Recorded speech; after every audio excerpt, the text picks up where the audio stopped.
But my advice to my kids, and I think the advice I'm giving everybody in general, is Gen AI is like the new digital literacy. And I think creativity of the future, if you're building, will include Gen AI. And yes, and some things will be different. I think what worked in the last 30 years, it's some of those things will stay. And I think what will stay is the obsession for the obsession and the perception of style about, well, what's beautiful versus that, or what's creative versus that. The techniques and tools underneath and approaches, they will change, and Gen AI will make some easier, they will make some obsolete, it will introduce new ones. Embrace it, and embrace it because it's a new digital literacy, and learn how to use it to allow you to express yourself and create more.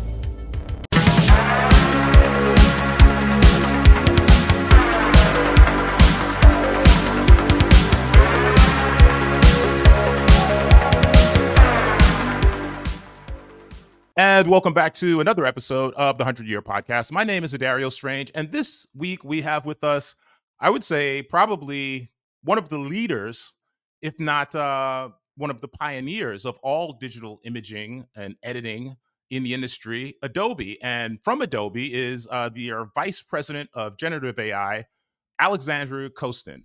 How are you, Alexandru? I'm great. Happy to be here, Adario, and thanks for having me.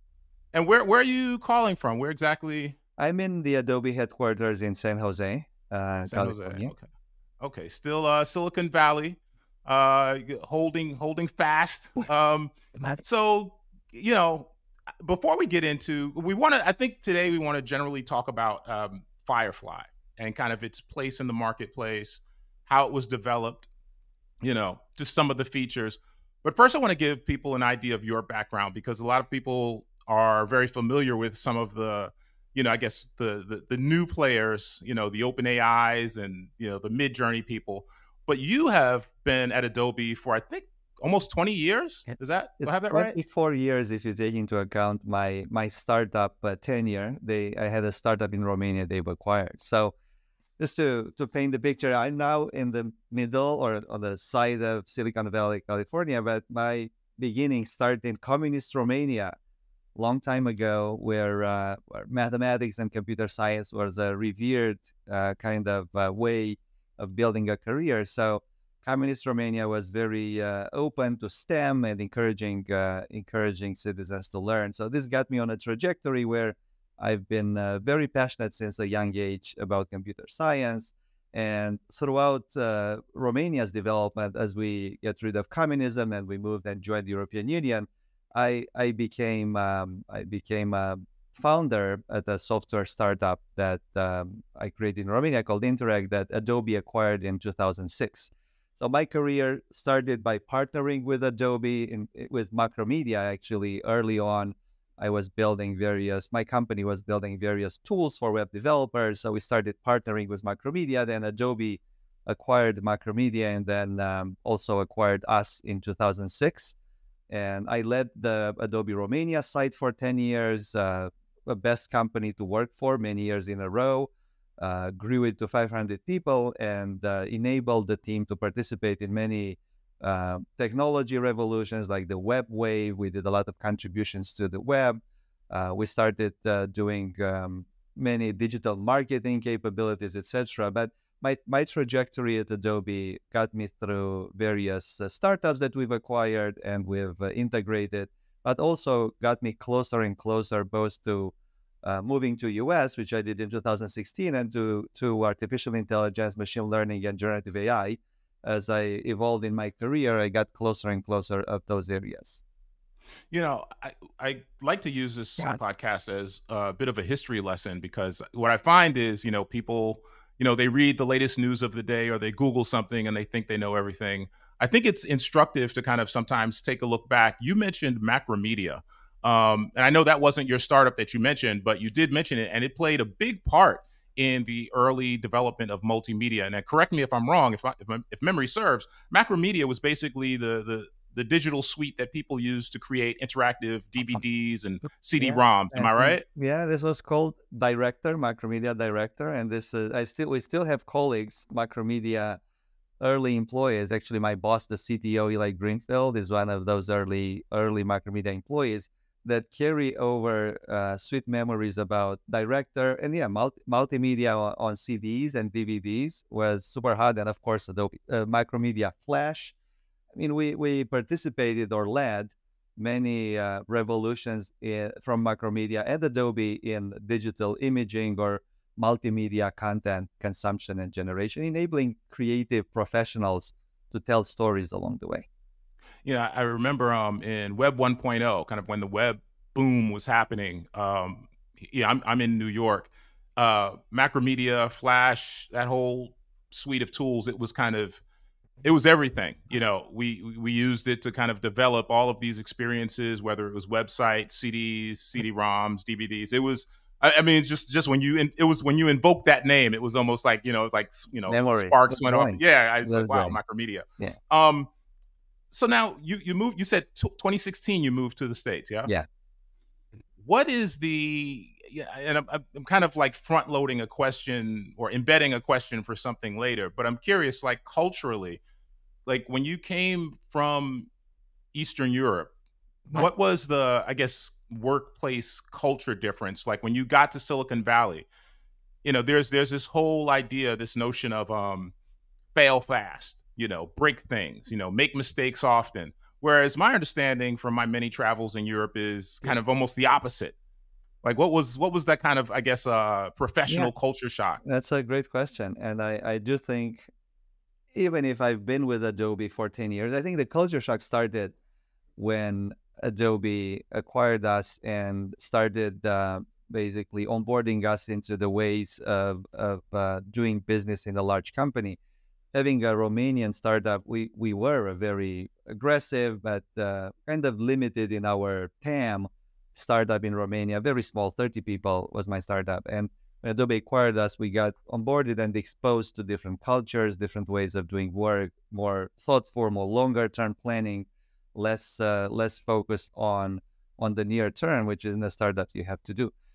When I moved, even after 10 years in Adobe and leading this large 500 people organization, I did have to learn how to operate better, leading larger teams on the West Coast. The culture on the West Coast is a different culture. Actually, Eastern Europe in general. I even have this leadership manual that I show my new teams when I join, that shows the feedback scale in Eastern Europe is shifted to the negative. It's just culturally who we are, and we rarely say great. And it took me a while to understand that great means good in West Coast parlance, and good means bad. And I was like, how am I doing? I said, you're doing good. I said, that's perfect. He's like, no, actually it means bad. So I got some adjustment to do, but I just think that joining the being in the headquarters actually, while of course I had to adapt my management style, shift towards positive reinforcement versus like the Eastern European culture is a little bit more, tends to do more negative reinforcement. It did expose me to a lot of strategic opportunities and the being connecting and having the opportunity to step in the biggest fire. So it's great to be here. I think I've learned a lot and transformed and grown as a leader to be more accustomed to how things happen here on the West Coast. But and I'm happy in my new skin. Let's dive right into FireFly. I want to, I guess, for those unacquainted, it's firefly.adobe.com.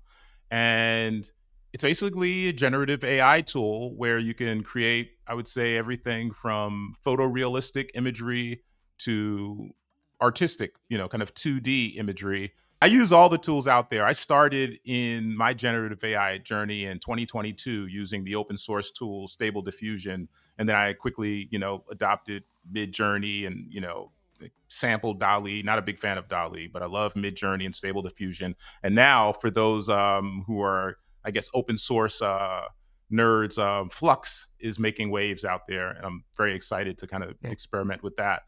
But I think the thing that was interesting about all of these tools is like they all had different interface approaches and feature approaches. And, you know, Midjourney being Discord centric. Stable Diffusion, I think, got a lot of adoption because even though it's open source, the panel with which you interact is fairly, you know, straightforward. but it does require some technical, ability or, leanings. With FireFly, this is like, it's it's dense and feature packed, feature rich, but it's dead simple.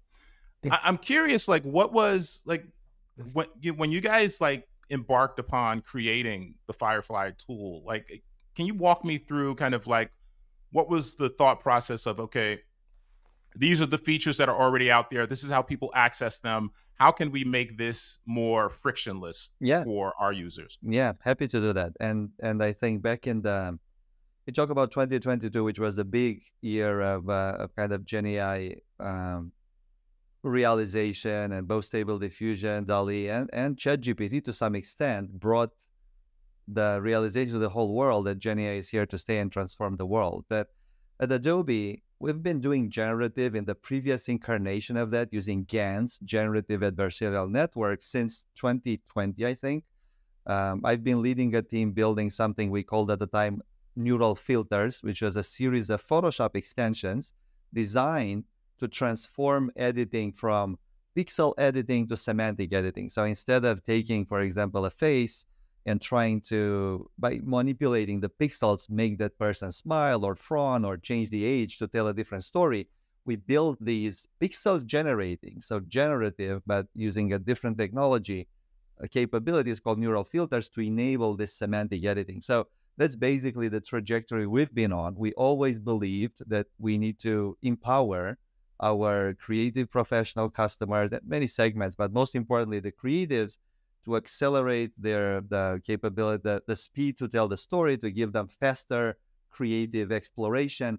So we've been in this mindset that the world will change with machine learning at the middle. And what we saw, and we were at the beginning of it, but when we saw that these larger models also understand humans better, human language, and these diffusion models are much better than GANs at training bigger models and having better quality, we've decided on our own in 2022, early in the year, to train our own, because we knew the obsession our customers have for control and for pixels and for telling exactly the story they have in their mind is bigger than what we thought any other customer segments are looking for. So we looked at some of the open source stuff, but we found some issues with it. Not only we thought it's not going to give us the possibility of control, of giving semantic control capabilities to our customers, but in the same time, we weren't comfortable with how these models were trained, because they were integrating, the way they were trained led to them being unsafe for commercial use. So we talked to our customers at the time. There was a lot of activity on the internet about how those models are trained, etc. And the people that raised their voices, that had the loudest voices, were our customers, the creative professionals, because they didn't like that these models were trained with public internet data, but without their consent or control. And in the same time, the generation risking to have potential intellectual property, trademarks, or recognizable character in them. So from the beginning, we've decided to invest in our own to make sure we can enable new capabilities, but also more importantly, make sure we design these models to be safe for commercial use and to be also deeply integrated in our tools, because we wanted to make sure our customers get to access those capabilities right in the workflows they use and love every day, instead of having to switch to a different tool or a different paradigm altogether. So, and this is where this user experience focus also came into play. So again, we were experimenting with novel semantic user experiences, mixing the UI, the controls you have in Adobe products with amazing magical results. So when we put all of those things together, we came up with the FireFly, both set of foundational models, APIs, and integration strategy into our apps to lead to what we think is a differentiated, safe for commercial use, high quality tool at the disposal of our customers. FireFly. What's the meaning behind the name? What's the? I think we went through different brand ideas, and at Adobe we have this product lines that are recognized and used as verbs in many cases. But with FireFly, we tried to find a brand to describe the technology that was accessible, that was showing some of that spark, creative spark that customers will have. So maybe the FireFly having that spark of light is the spark of creativity. I do know that we looked as a global team and our leaders at many brand options, and we have a brand team that help us define it. But FireFly was one that resonated most. And I think it's one of the most recognized Adobe sub brands right now, because it has been actually really well received. In particular, the fact that we've designed the model to be commercially safe, that we train it on data we have rights to train on from the marketplace Adobe stock, which has 300 million images. I think all of that, and the fact that it's so deeply integrated and saves so much time to people using Photoshop and Illustrator, Adobe Express, etc. All of those led to the FireFly brand to be welcome and universally loved by our customer segments. And this is why maybe it found its place in their minds. For those who haven't used it, like this is like incredibly detailed. Like if you're using a tool like let's say Midjourney, you can do a lot now. You can pan in, pan out, enlarge. There are a bunch of different things you can do in the Discord to manipulate your images and change them and kind of remix them. But in FireFly, you can do a lot of the same things, but they are very distinct. Like there are camera angles that you can actually mimic. You can take an image and actually, overhead, wide shot. There are a couple that are actually film terms that I can't remember right now. The filters are insane. There's just like a ton of filters embedded where you can and then you can also like take existing images, and then begin to use those as references, either I guess for color treatment or for composition. And then of course there's the generative fill, which a lot of people I think got excited about months ago, earlier this year, when they saw that as kind of like part of Photoshop. Yeah. So I see it as and don't take this the wrong way, I see it as a gateway drug. I mean that in only the most positive way. I see it as a gateway drug for the entire suite of Adobe products, because as you use it, you find that there are suggestions to make things easier or to allow you to optimize your image using other Adobe tools. But I guess my question is, like, is there an intention to, at least for a decent amount of time, keep FireFly its own thing? Or are you kind of right now just showcasing what FireFly can do, and ultimately the idea is that users would not use FireFly on its own, that they would use it integrated with these other products? So I think for us, for us, bringing FireFly in workflow is a key strategic decision we made early. We think, and I think they're going to continue to exist. There will be firefly.adobe.com, but we're trying to bring some of these generative capabilities, and you've mentioned some of the capabilities. Maybe I could do a quick overview of some of the modalities and capabilities we cover. But I think the goal is to make sure we infuse existing workflows and existing tools with generative capabilities. And we'll talk about that maybe in the Photoshop section. But stepping back for a second, if you look at what we're doing with FireFly, we at Adobe, actually, we serve multiple customer segments with multiple types of content, types of media. So we serve consumers, and we have mobile apps and people that paint, etc. We serve small students with Adobe Express, which is our template-based suite to give you instant results. And also we serve internal marketers or small businesses with the same suite, which is called Adobe Express. Then we serve professionals, imaging professionals, photographers, videographers, Illustrator with Creative Cloud with the flagship products, Photoshop, Lightroom, Illustrator, Premiere, After Effects. And we also serve enterprises, and we have many marketing plus content creation capabilities and journey analytics. We work with probably the majority of the top 5,000 enterprises in the world to help them tell stories and market and communicate with their constituents in a thoughtful way. So across all of those segments, we think FireFly will play roles in enabling, either reinventing or bringing a lot of magic to many of the workflows these customers do today. And in terms of modalities, I described imaging, which was our FireFly Image 1, and we have 3 versions, and we're working on the next generations right now.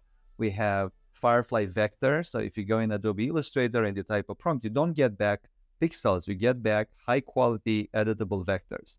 If you go into Adobe Express and you type in a prompt, you get an infinite number of templates that basically help you tell the story, and we design it for you to not only we fill in all the content for you to give you a starting point, but we also design it for you to look better and be aesthetically pleasing. So these are 3 modalities we have today in market. And of course, we have AI capabilities with audio. We have amazing sound cleaning capabilities, but we're also working on video models. I'm very excited about the next generation of video models because we think this is the next frontier of creativity, where helping videographers extend the clip, for example, that they need when doing NLE, or helping videographers take a new shot or process or edit or create a visual effect on something. It is an interesting area that will, again, enable our customers to be more productive and do things they weren't able to do before. Yes, And we also, yes, I want to get to all of that, but I want to just want to stick on FireFly just for a little bit more. But I guess I want to focus on image generation, because what I'm seeing is a lot of the tools are focusing on this idea of taking still image to video, like animating it, whether it's photorealistic or, some sort of illustration. I'm curious, like, if someone is just out there, if you have like a college student or, a beginning, graphic designer early in their career, and they're looking at all of the tools out there. And again, I would like for you to kind of, maybe if you could answer without mentioning the other Adobe products, just focusing on FireFly. Why would I pick, if I'm like a new, growing, graphic designer, illustrator, why would I pick FireFly over a Midjourney, a Dall-E, a Stable Diffusion, the open source tools? And I think, putting the existing products aside, there are 2 reasons. So one, we want to offer the best control for creative professionals, so they can not only get something generated from a prompt, but they can fine tune. You mentioned those style references, those structure references, the style effects.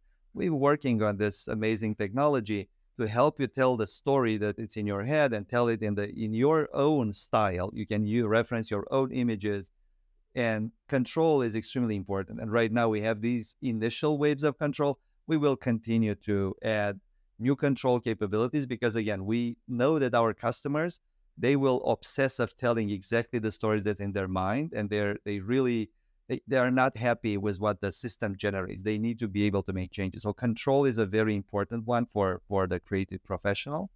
And the second is the safe for commercial use aspect. If you use many other models, there is a risk that that model will output potentially IP, somebody else's IP, putting you potentially at risk. If you're a freelancer working with somebody to generate a logo that shouldn't be there, your work might be at risk. So not only from a respect of the creative community point of view, but more importantly, from a safe for commercial use, our model will give you that certainty that you can't generate somebody else's IP, because we trained it in a very well thought way. I guess that's my cue to bring up something I meant to bring up, which is this Content Authority Initiative. I start with a stock image of the pyramids in Egypt. I check to see if it has a content credential, which it does, indicated by the little eye at the bottom. Now what I do is I significantly alter this image in Photoshop, first playing with the tonality and the temperature.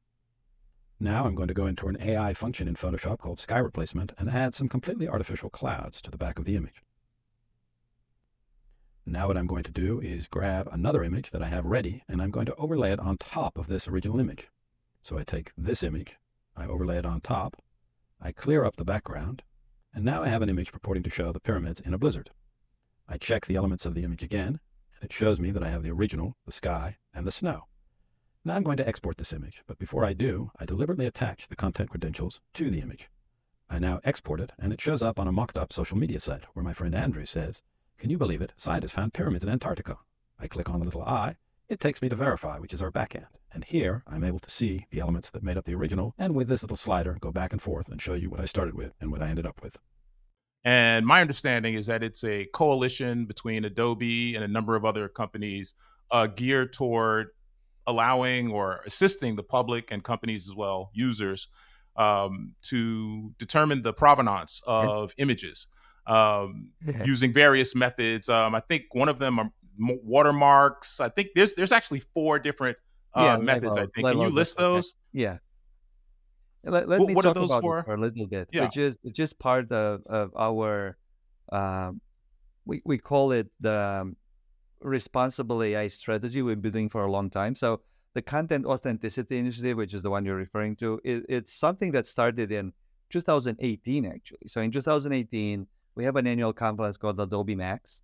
At this conference, our researchers, they come and they present from the labs various research breakthroughs. And at the time, we presented an experiment called VOCO, with voice cloning or something. This was 2018. And we were able to take a text, somebody's voice, we take some audio file and replace the voice with somebody else's voice, basically being able to maybe too easily enable people to say things they didn't say, or make it sound like. And at the time, 2018, concerns we got from media, from the public about deepfakes were very high. So what we realized at the time, and by the way, we haven't shipped that technology yet, but what we've realized at the time, Dana Rao, who's our chief legal and trust officer, he realized that this is a global problem and that it cannot be solved in technology alone, because in particular at the time, these generative adversarial networks were showing that if you can catch a model doing something, this can be used to train it to avoid detection. So it's very hard to use just pure technology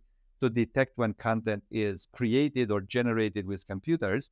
And what we realized, and this is why we co-founded the Content Authenticity Initiative, is that there needs to be a global agreement and consortium of both companies and other actors that all participate in declaring openly how content is created and edited. So this is what led to the creation of the Content Authenticity Initiative. We have more than 3,000 members now, including all the big search engines, model creators, and social networks, because we all have realized, and maybe we were the pioneer, Dana and other folks in Adobe were the pioneers, but we all realized that to enable internet users to trust content on the internet, this transparency, or how we call them content credential, like a nutrition content credentials, a nutrition label that can be attached to any piece of digital content, is essential in enabling, again, people to trust content on the internet, because the technology is very powerful, and we've seen, we're very happy to see basically everybody starting to join this and participating in it, and adding those tracking and editing lineage capabilities to the content published on the internet. So this is still in flux. The initial implementation, we have an open standard that we're driving called C2PA. And the initial standard has a cryptographic signature that points to a place on the internet where the list of edits is stored, and you embed it with your content as metadata.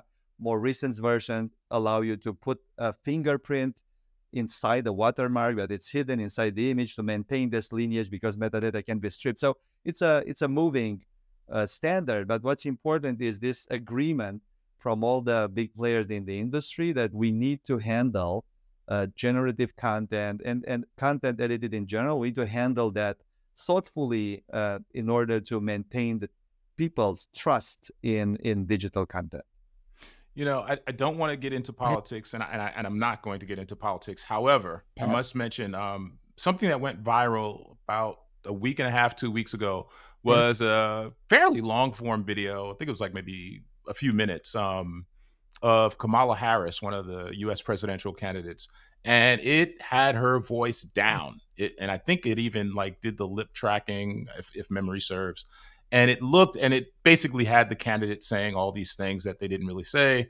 And it was extremely convincing. And then it occurred to me, you know, I remember back in 2022, early 2023, people were worried that there would be kind of this, huge mountain of AI, deep fakes and, audio fakes that would kind of like muddy the waters politically and in terms of public opinion. But then something I think that people didn't count on happened, which is that the culture caught up to artificial intelligence. And so now, even if you post like a real image, sometimes if it looks too good, people think, well, is that AI? What is that? Is that, it looks a little too, your dog is a little too cute. That sunset you took a photo of it, that's too perfect. So it's interesting how humans adapt. So I think this idea of having this multi-tiered approach to tagging AI generated content is important. But I also think, like, often we forget about the cultural aspects. That's a great point. It is a great point. Humans adapt. You just, I guess, integrated FireFly into Photoshop, I guess, a couple of weeks ago. I remember when I caught the first glimpse of AI in Photoshop. It was either earlier this year or late last year when you showed the generative fill, where people were able to take like an existing image and then, fill it out. And, one of the most popular examples was people taking famous album covers and like expanding those album covers. And it's absolutely insane. And now I'm seeing some people taking those outputs and turning them into video, which is a new level of just, thinking of your favorite, old school album covers, turning into a movie at some point.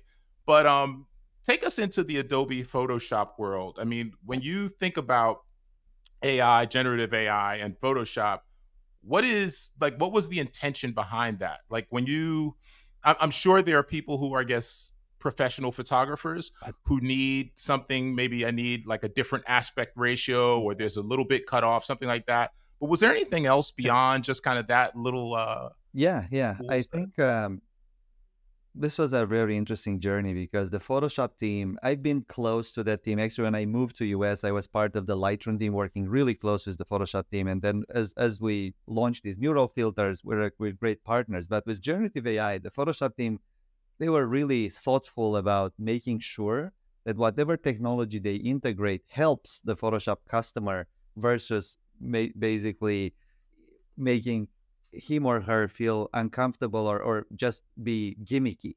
So what they did when we came up with the FireFly vision, they really talked to they have this customer advisory board where they went in, they engaged, and they asked, what do you need from Adobe? How can this generative AI technology be used to help you be more productive and explore faster? And what they told us to start is like, they don't want generation. They said, look, generation, like that's my job. I'm going to do it. I want to compose. What I need is editing. I need generative editing of shots I've made. I have all of these time-consuming workflows where I need to either remove objects from a scene. We had technology for that, but Gen AI makes it so much better. Or add something, composite to tell a story, or change aspect ratio. That's a huge post-processing step where you have your shoot, and then you need to adapt it to different aspect ratios for various social networks or display ad networks. So this is what led the Photoshop team to come up with a deep ask of, don't give us generation, give us editing first, because that's what our customers want. And B, think about innovating in the user experience. If you look at what they did with generative fill, and I was very impressed. And again, this is all coming from their deep understanding of customer workflows.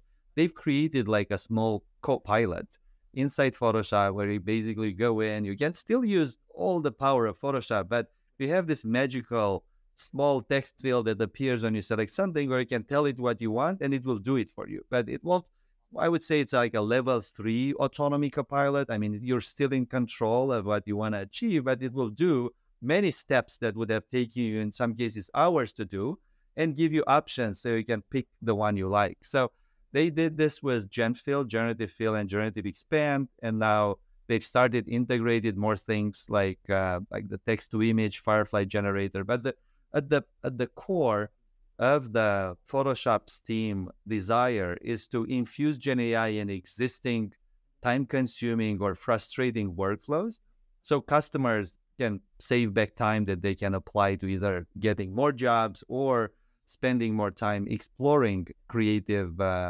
outcomes. So that's what we think made that very successful, and it is, I think, one of the most used features in Photoshop right now.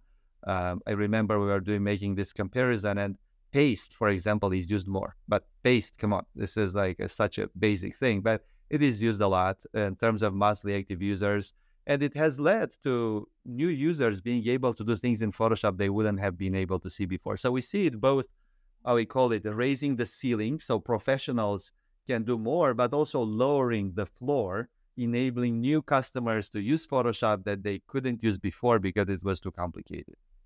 You know, I'm a Photoshop veteran. I've been using it almost from the very start. And when I use the AI optimized version of Photoshop, the thing that stands out to me, now you mentioned earlier, like, you know, one of the benefits of FireFly is that your outputs, you don't necessarily have to worry about licensing issues, you know, because of the data it's trained on, coming from Adobe itself. But the other big thing with FireFly, but specifically Photoshop, is speed.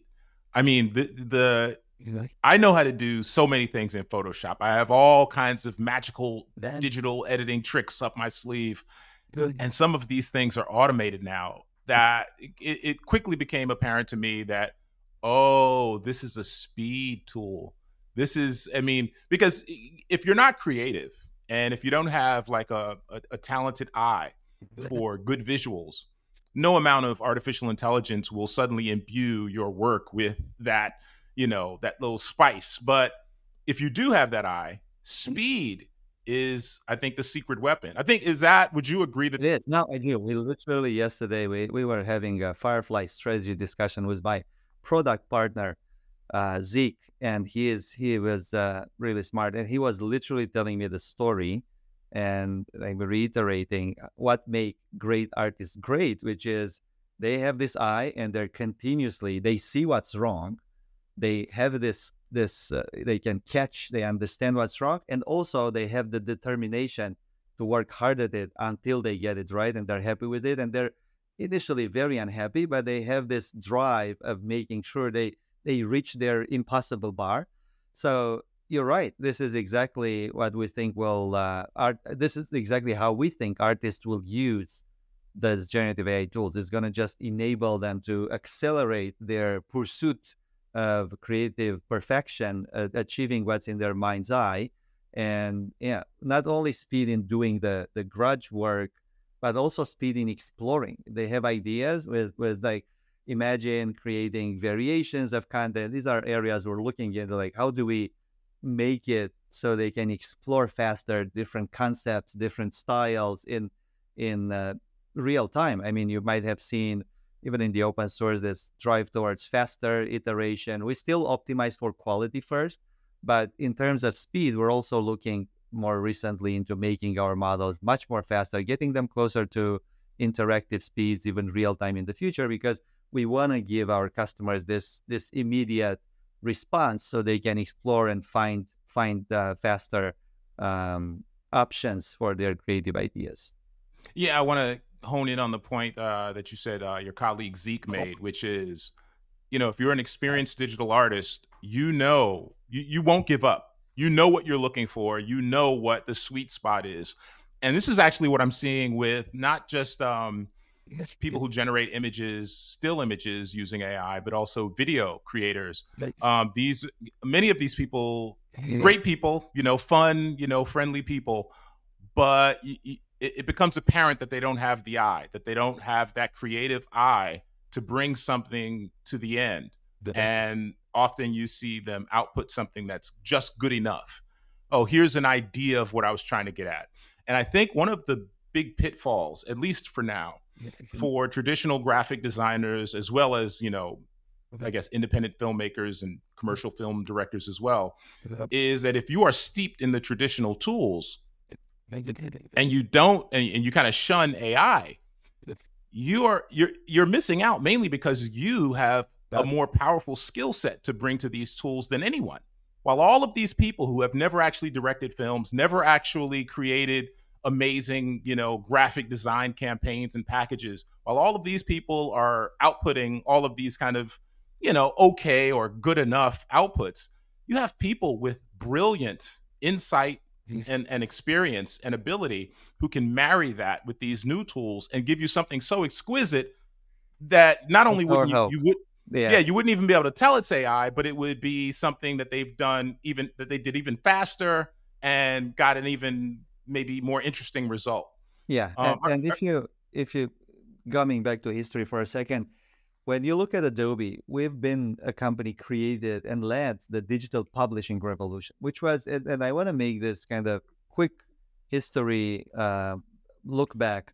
Digital publishing transformed how print content was designed and created, and people that embraced digital publishing, they basically succeeded in accelerating their creative output. Same with digital photography, same with internet content creation, mobile, all of those disruptions, technological disruptions. What we've seen as our playbook is with every technological disruption, there is a question mark. How is my job going to change? Is this exact job I'm doing going to exist?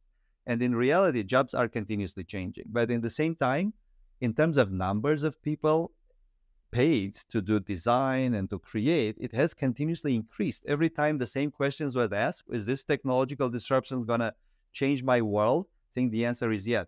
Is it going to make it hard for me to get a job? If you embrace the tech, the answer is no. I think we saw, and I think there were some surveys we were referring to, the number of people creating content has increased with every technological disruption that made it more accessible, and the creative professionals that embraced and became masters in the new either art form or just capability, they were very successful.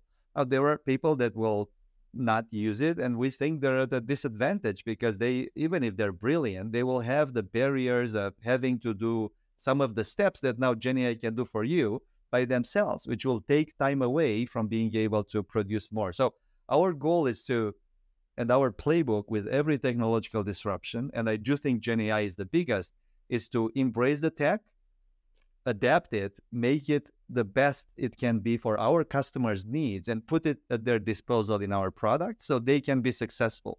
But also, I think we should all understand that there will be some change, and we don't know where the world will be, but we know that if you're open to change and if you want to create, embracing this tech will get you there faster. Yeah, and this also reminds me of kind of you talked about history and kind of how Adobe pioneered a lot of digital, or really pioneered the digital image editing revolution. There's a video where two people from Adobe actually go on, I don't know if it was Good Morning America or some big news channel. A picture may no longer be worth 1,000 words. These days, the picture that the camera takes may well not be the picture that we end up seeing in newspapers and magazines. Technology makes it difficult, maybe even impossible, to tell what's real and what's not. Recently, the issue of altering photographs came up when Playboy added its logo to a picture of Rosanna Arquette without her knowledge or her approval. Can you show us some of the things that can be done? Yes, we'll show you the most unethical situation. Okay. We'll take the shot of the Nancy and Ron, and I'm going to place myself into this photograph, and using this type of technology, you can easily get things to pop right in. And in this case, you're going to become the third member of the party. Yes. So let's just paste in. Now, I would have thought that I could have gone back in the original picture of Nancy and Ron and realized that, of course, you, Russell, were not in the photo, but you can create a negative from this. Yes. Based upon the skill of the artist using the program, they can give the illusion that the photograph is quite real and make a negative. It's a frightening possibility, and yes. I think we want to talk more about it later. We're out of time. I think you should tell your audience that you can do this for $800 now. It used to cost $1 million 2 years ago. So anybody can do it. With a Macintosh and Photoshop, that's all you need. And they show off, kind of the capabilities. And, you kind of look back and you remember, there were traditional artists, graphic artists, who at the time were like very passionately against this and kind of called it a joke and kind of, this isn't, the future and this isn't real art. Flash forward 20, 30 years, we now know that that's not true. Do you think the same thing is now in play with AI generated art in terms of artists working hand in hand with it? And if so, like, how does that play out? Do you think it plays out in the same way or in a different way? This is a great story. I saw that video. I think I know the video you're referring to. And the person at Good Morning America, his name was Russell Brown, and he was an artist that reimagined himself as a digital artist and led and educated probably hundreds of thousands of people in Photoshop. He's still working at Adobe. And there's a funny story there, which is his son, Davis Brown, his name is Russell Brown. Davis Brown is a designer at Adobe, and he worked with us to build Genfield. So to some extent, there's a cycle here where Russell pioneered digital imaging, Davis now pioneered generative imaging, and we do think, I do hope it's going to play the same. You're asking me to make a prediction about the future, where it is going to land, and I think it's hard. Predictions about futures are hard, but to us, we think it's going to be a similar story. This will become a tool, a co-pilot at the disposal of creative people, the people that are obsessed and passionate about creating content, and will enable them to create more. And we see opportunities for content in itself to evolve, become more personalized. I mean, this is, if you look at content demand as being what limits the creation potential, in reality, with personalization, with potentially a future where people get content constructed for themselves to engage them most. And this could be from marketing to movies. They could literally, if you see a world where content is infinite, then content creation demand is also infinite. And we that's the world we think generative AI will enable, a world where you would engage with more and more personalized content to make your experience better as an internet user. And in which case, people creating this content, or as we like to say, the meta content that is reconfiguring itself to the viewer, are still going to be in demand and are going to be the next generation of creative professionals. I can't remember the name of the event, but Adobe had an event where they kind of previewed some of the current and upcoming products. And one of the previews was Adobe Premiere. And there was like a little preview of kind of the upcoming AI capabilities, I think slated to come later this year. We're now approaching later this year. I'm not asking you to break any embargoes or leak any information, but can you give me just like a little tidbit, a hint at what we can expect? Yeah, I think the event you're referring to was called NAB, the National Associations of Broadcasters Conference. And what we showed there were capabilities in Adobe Premiere for videographers. And one of the capabilities we've shown is called, it was showing the extension of a video clip. So this is a common problem in videography. And I'm not an expert, but I'm an expert in models, not necessarily in all the workflows. But having a clip that doesn't match the soundtrack or is slightly shorter prevents you from telling the story, because you have to blend it with the next clip, and your story is fragmented. So being able to take any clip you have that was shot and extend it with a few seconds to make sure you can connect those stories better, that's a key need from videographers that we're working on. So this is something that was shown, I think, at NAB, and something we're working on. And I'm going to comment on release dates or future releases, but in particular, you can imagine on video, we're very, very determined, and we're making great progress in bringing video with the same kind of set of principles. Safer commercial use, deeply integrated in content with control mechanisms to give our customers the possibility to ideate fast. These are area of focus for us. Do you envision, I guess, a world or Hollywood where most of, I guess, the directors and producers out there are using whether it's Adobe Premiere, AI-enabled Adobe Premiere, or another product? Or do you think this will kind of be maybe more like a kind of backroom kind of fix-it tool to kind of clean up existing imagery? So the core workflows that are happening today, and Premiere actually, I think, and some of our Adobe employees, they have technical Oscars because our technology is used in creating Oscar-winning films. So post-production with our tools, it will remain a core focus of us. We do see opportunities with Gen AI right now more in the ideation phase, because this is where you want to do photo bashing and sketch and create and explore. So when we look at the production cycle, there's ideation, there's pre-productions, then you shoot, and then you do post-production. And we think Gen AI will have applicability in being infused in existing post-production workflows where you've already done the work and you just need to basically edit it, etc. And of course, it's not only generative, searching your assets, indexing them well. I mean, AI in general will be used to ease the lives of videographers a lot in post. We see opportunity in ideation because that's where the quality of video, I mean, there's a trajectory for these models and it takes years for them to mature. And with video is earlier in the game and they look magical, etc. But we know the expectations from our professional customers in terms of resolution and actual character identity preservation, etc., is very high. So we think ideation is an area where artists and directors can play and explore ideas and be able to brainstorm faster. So I guess, so that's a good answer, but I guess the meat of my question, I guess that I was kind of hinting at is, do you think these tools, whether it's Premiere or some other tool using AI to generate imagery, you're seeing on social media, Instagram, Twitter, people creating these short films.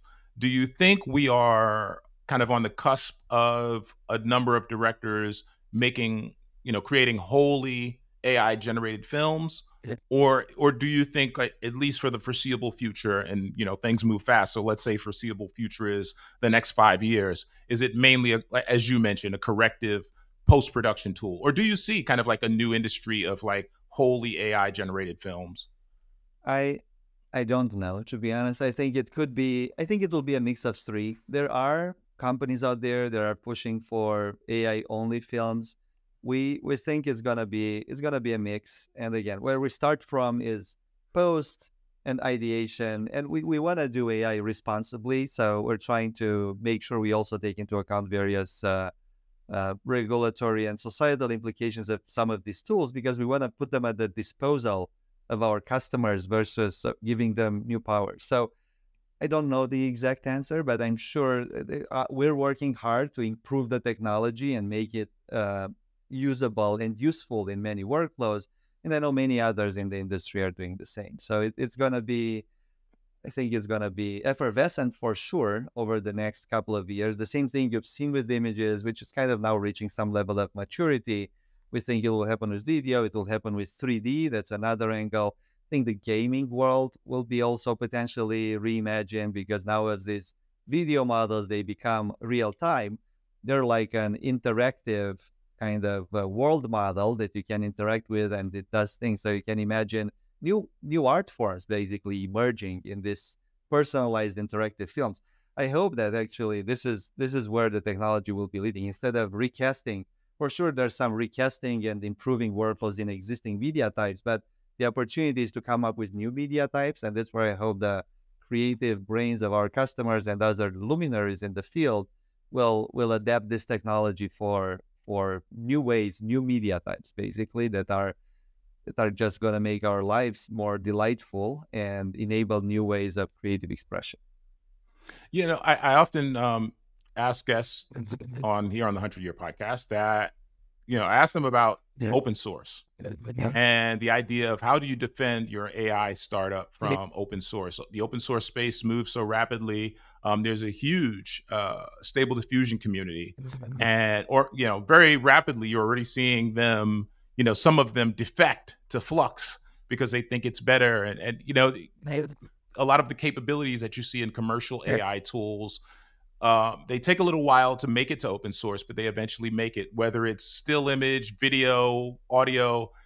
And so I often ask, well, how do you defend, this, I guess, wave? But I think I'm going to answer for you. I mean, if you have an answer, but I think please do. Adobe, I think Adobe's in a unique position, because usually, a standalone app, would have to kind of consider this open source threat.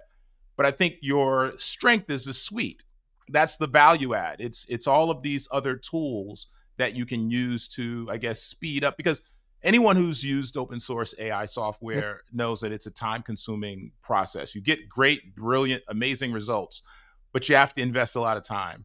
Whereas with the suite, with an Adobe suite of, let's say a Photoshop, an After Effects, a FireFly, all these other things, I can imagine that your speed would be increasing if you're doing this for money. If you're doing this professionally, if you're trying to get paid, speed is important. So I would assume that is kind of like answer. That's a great answer. And it's part of my answer, which is I can apply it to both open source and competition in general. And I would say for open source, we do use a lot of open source software. We use companies like Meta. In some cases, we also open source software ourselves. We have some UI frameworks with open source, etc. But open source, I'm a big fan of open source, and we use it internally to build these. Like we use PyTorch, for example, which is an open source framework for training and models, etc. I would say that in general, there's competition and technology is evolving fast, and open source and open research, actually, the fact that papers are being published in the open, actually this leads to a lot of accelerated evolution of this space, which we also publish a lot of papers and we read a lot of papers from others. This is actually what makes us move fast. We don't invent everything ourselves, but what we invent, most of it, we also publish in open source. We keep some secret sauce, of course, because we're a commercial company, but we also like to share back with the community some of our innovations, with the research community. I would say the answer, how to differentiate in a fast-moving world, is to try to understand and predict your customer needs better and try to stay ahead of the curve with your customer. Technology is moving fast.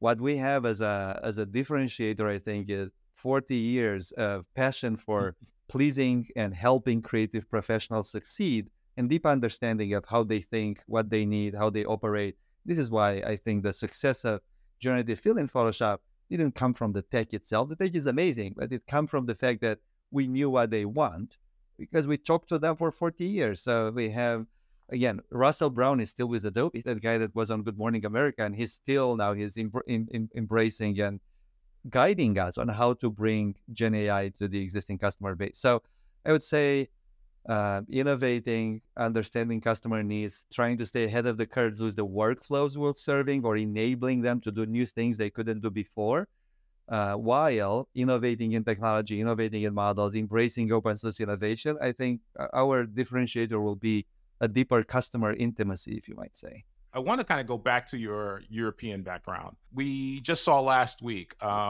the European Union's AI Act was put into play. I think it was last Thursday or Friday. And although compliance is, I think, not expected until 2025, it is now in effect, and companies are expected to begin adopting it in Europe.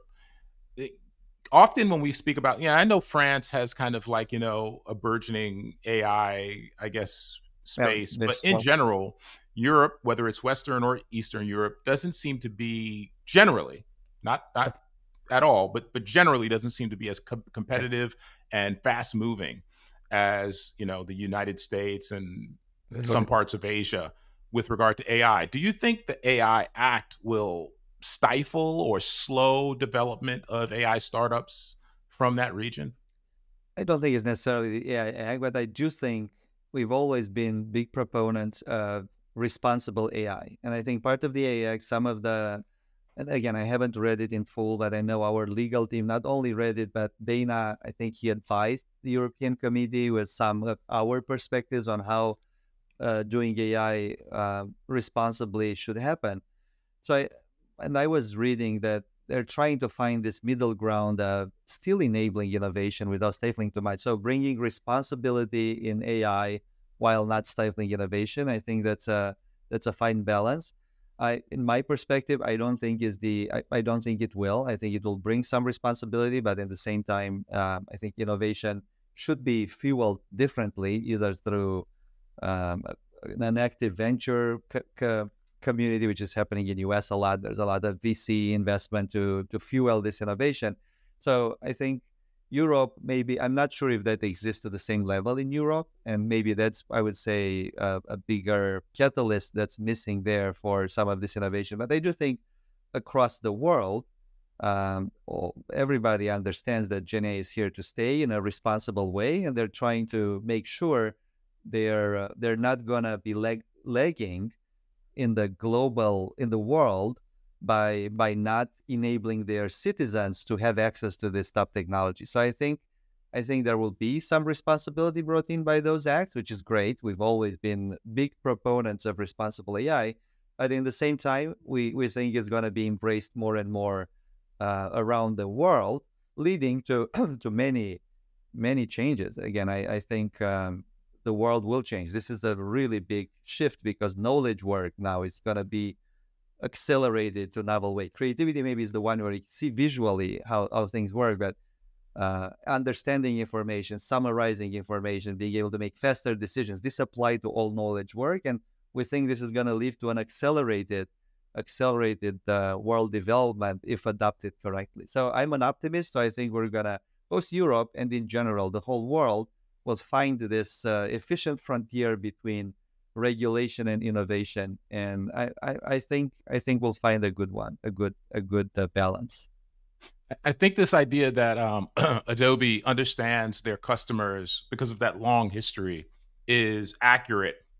So I think you might be better placed to answer this question than many others I've asked, which is, we mentioned people who are experienced in graphic design and illustration, bringing their talents to AI and being able to kind of create something even more amazing.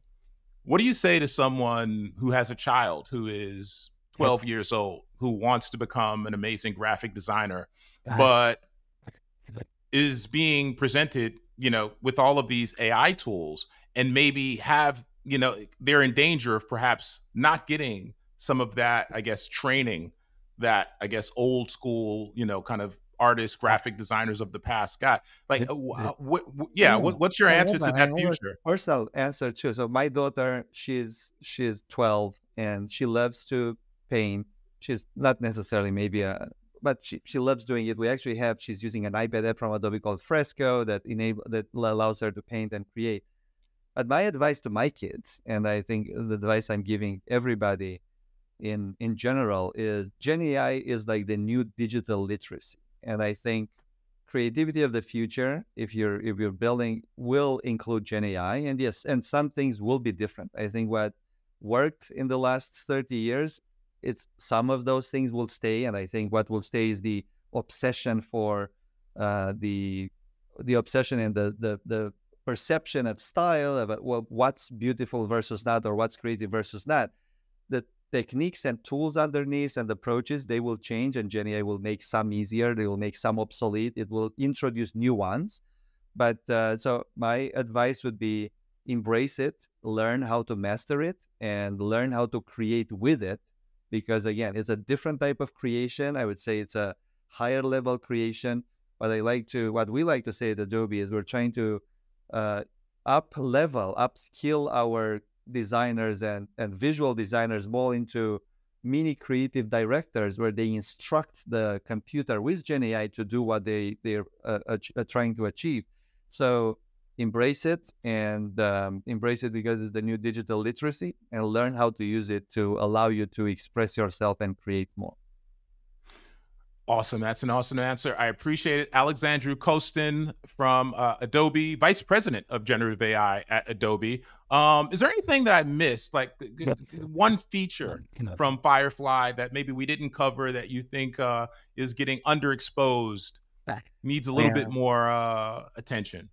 So first of all, thanks for having me, Adario. This was a great conversation. I think we covered many of these features. I mean, one of the features I like most about FireFly that enables me to create in styles I couldn't do before. I'm more of an engineer / manager, but is the style reference image. You can take one of your images and generate variations of it in the same style. So for me, this is one of these secrets of Adobe FireFly that customers, when they discover them, they're blown away of how much more productive they can be creating variations, exploring their own visual style using Gen AI. So maybe that's the one I would pick. That's actually one of my favorite features. I've used it a lot. It's effective. It's not, I hate when software comes out and some feature is touted and it kind of works, but that reference really works. That reference feature really works. Again, it's firefly.adobe.com. Alexandru Costin, I appreciate you joining us. You can check out previous episodes of the 100-Year Podcast at 100year.com, and check out our newsletter at 100year.substack.com. That is the 100-Year Lens.